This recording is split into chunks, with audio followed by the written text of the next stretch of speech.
guitariste et Benjamin. Le dernier challenge, 1 heure pour jouer Natalia, a eu beaucoup de succès. Alors je me suis dit qu'on allait remettre le couvert avec un grand compositeur comme Jean-Sébastien Bach. On va se pencher sur la magnifique première gavotte de la 3e suite pour luth. J'adore ce mouvement. J'ai jamais pris la peine de poser les doigts dessus, donc on va se faire plaisir. Alors on aura sans doute l'occasion de parler un petit peu de technique, puisque cette gavotte n'est pas écrite à la base pour guitare classique, on va voir s'il y a des ajustements à faire, mais surtout avec Jean-Sébastien Bach, on va avoir l'occasion de parler de phrasé, d'appui, d'articulation dans le style baroque. Alors on va avoir 1 heure pour faire ça, ça va être un peu short, mais je prends la version de Tilman Hopstock qui a la particularité d'écrire sur sa partition les 3 versions. Dans la première ligne c'est pour violoncelle, parce qu'à la base Jean-Sébastien Bach l'a écrite pour violoncelle, cette suite. Ensuite il l'a transcrite lui-même pour le luth, c'est la 2e ligne. Et la 3e ligne, vous verrez, c'est une interprétation que faisaient les luthistes de l'époque en rajoutant des choses, etc., comme on faisait beaucoup à l'époque. Mais nous, on va surtout s'attarder sur la 2e ligne, on va partir de ça. Donc je rappelle la règle du challenge, je lance le chrono et je vous joue cette gavotte dans 1 heure. Allez. Alors comme d'habitude, on a la partition, on a notre crayon et on a notre minuteur avec le métronome à l'intérieur, hein, parce que vous savez qu'il y aura peut-être une partie où on va utiliser le métronome. Donc c'est parti, 1 heure.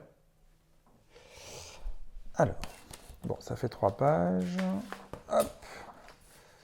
Donc première chose, comme d'habitude, je le lis une fois pour voir un petit peu comment ça se passe, les difficultés qu'il va y avoir, etc.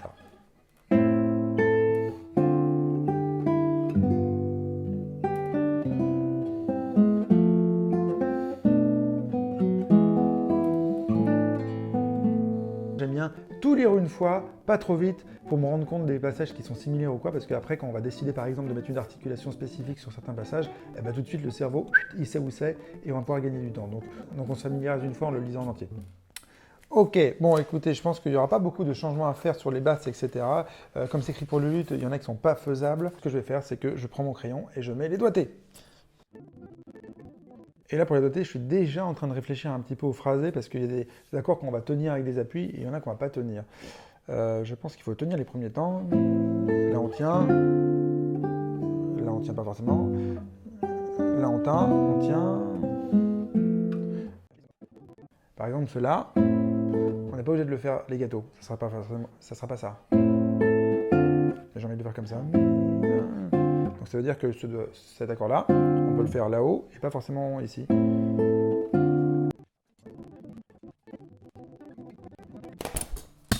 Ah, le crayon! Donc là, je suis en train de me demander, est-ce qu'il faut toujours faire ça sur 2 cordes?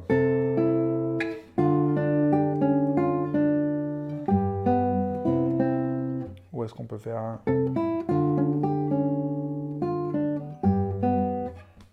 J'ai passé beaucoup de temps à mettre les doigtés.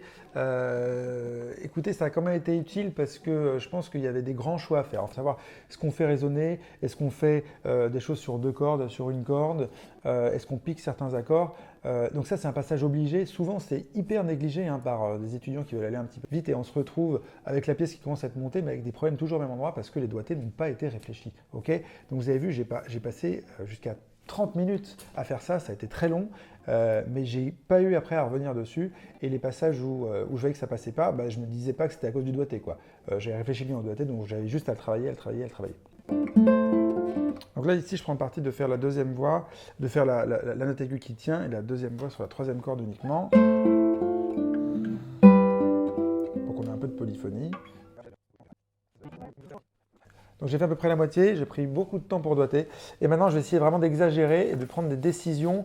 Il y a beaucoup de choses que je ressens pour les points d'appui, etc. Mais je vais vraiment essayer de les systématiser pour être sûr qu'il y ait des endroits où je les oublie, par exemple. Quitte à rechanger des doigtés, mais je pense que des doigtés, on commence à être pas mal. Et puis évidemment, commencer à l'accélérer un petit peu. On va vite mettre le métronome si je vois que les articulations sont bien. Donc je pars le principe d'alléger le 4e temps, toujours. Hein. Appuie sur le premier temps. Et en fait, le 4e temps, je ne sais pas si vous avez vu, mais c'est enlevé par rapport au premier temps qui suit. Donc on va les alléger absolument. Les articulations et les phrasés, en fait, ça vient en même temps, enfin ça vient avant de travailler au métronome, selon moi. Hein. En fait, c'est très lié au doigté. C'est-à-dire que vous allez choisir de dédoigter en fonction de l'articulation que vous allez donner. Voilà, jamais 203.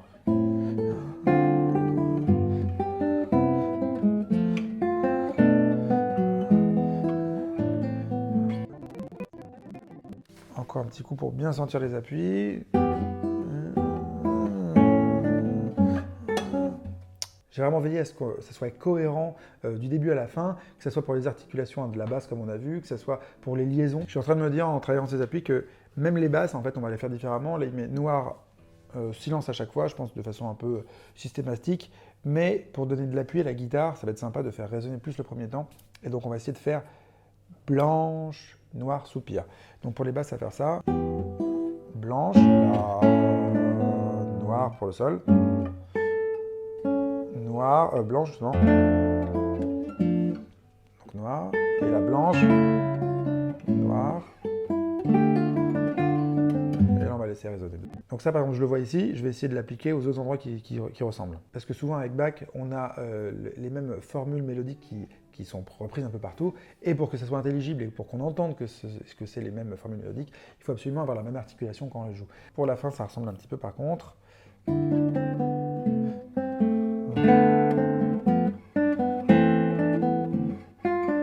Voilà, donc là on va faire pareil. Je refais le début en pensant à ça. Long, court, long, court. Pareil, mesure 9, je crois. Peut-être que je faisais déjà un peu avant hein, de façon inconsciente, mais maintenant là j'ai vraiment décidé. Donc je me l'écris, vraiment blanche, voilà, que ça soit vraiment systématiquement comme ça. Là évidemment, blanche pour les basses, hein. Et pour l'aigu aussi qui est une croche, mais ça, on va voir ça. On va laisser sonner évidemment, c'est magnifique.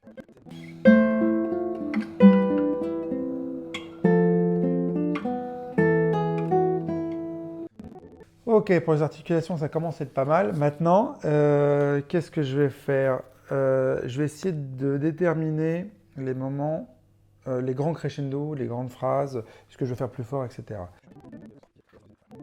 Donc évidemment, c'est une marche harmonique, donc une marche harmonique qui monte, on fait un crescendo, on monte aussi par palier.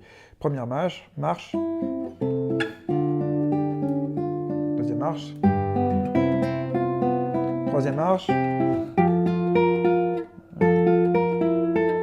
et quatrième marche, qui s'arrête enfin. Mais vraiment, c'est là qu'on vise, c'est ça qu'on vise. Une fois que l'articulation a été faite et les doigtés, vous avez vu, j'ai directement été choisir mes choix d'interprétation pour les crescendo et décrescendo. Peut-être que j'aurais pu le faire avant le métronome, enfin faire le métronome avant, je sais pas. En tout cas, ça a permis de travailler avec le métronome directement avec la bonne énergie. Donc, piano, mais qui descend quand même. Tension, et là... on a notre pédale de mi, hein, parce qu'on est en La, donc c'est la dominante, donc il y a une tension qui s'installe. Toujours. Et là, cadence imparfaite, qui se résout à moitié du coup, mais on a vraiment une tension sur les mi graves là.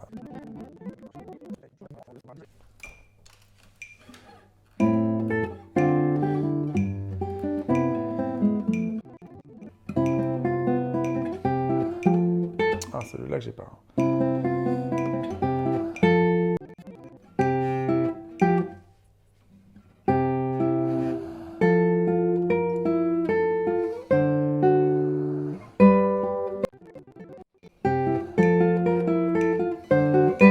Donc comme pour Natalia, j'ai mis le métronome trop rapide. Hein. Si j'avais eu un jour ou deux pour le travailler, j'aurais mis beaucoup plus lentement pour travailler chaque détail. Et là, j'étais obligé d'accélérer un petit peu pour arriver à vous le jouer au tempo. Mais voilà, pas trop vite.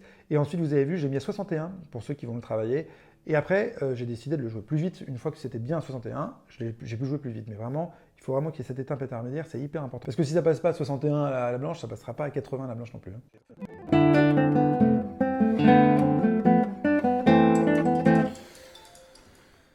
Hop, hop, hop. Ça y est. Bon.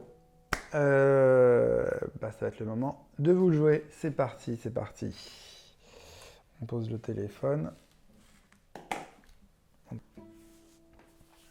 Oh. Et tant que j'y pense, n'oubliez pas de mettre le petit pouce bleu si vous aimez ce genre de vidéo, ça fait beaucoup pour le référencement de la chaîne et de cette vidéo, donc merci à vous. Bon, je vais prendre le parti pris de prendre le vrai tempo, quitte à mettre des notes un peu à côté pour qu'on sente les appuis et qu'on fasse de la belle musique quand même. Donc s'il y a des pains, désolé.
Dites-moi si vous l'aimez, vous, cette gavotte de Jean-Sébastien Bach. Si vous voulez l'autre challenge de Natalia pour ceux qui ne l'ont pas vu, c'est ici. Au revoir et belle musique à vous.